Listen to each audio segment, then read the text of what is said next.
দেখো বন্ধুরা, এটা হচ্ছে রাধা অষ্টমীর দিনকার ভিডিও। তো সেই সাধুদের মৎসব ছিল, সেই মৎসব আমি গেছিলাম, নিমন্ত্রণ করেছিল আমাদেরকে।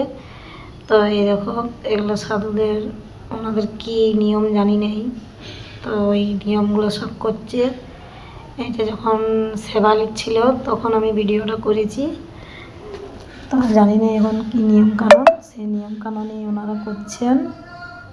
দেখো, আমি কোনোদিন মৎসব জিনিসটা কি জানতাম না, তবে সেদিনকে যায় পরে দেখলাম না, মৎসব জিনিসটা ভালোই বলে, কোনো খারাপ নয়। সব সাধুরা আসবেন, ওনারা এসে কি সেবা টেবা করেন। এই দেখো, এইগুলো হচ্ছে এই মৎসবের দিনকার এই লুচি, তারপরে ছোলার ডাল, তারপরে কুমড়ার তরকারি সব হয়েছিল। সবাইকে এখানে সেবাও দিয়েছে, খাওয়াইছে, যেটাকে আমরা ভোগ বলি, ভোগ হিসাবে দিয়েছে।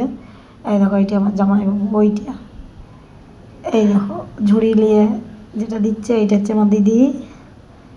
ওই দিদিরই শ্বশুরমশাই সাধু হয়েছেন, তো সেখানেই হয়েছিল। এই দেখো আমাদের দাদুরা খাচ্ছে।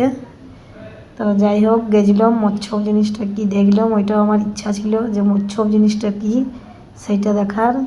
তো কেমন হয়েছে বলবে। ওকে, টাটা।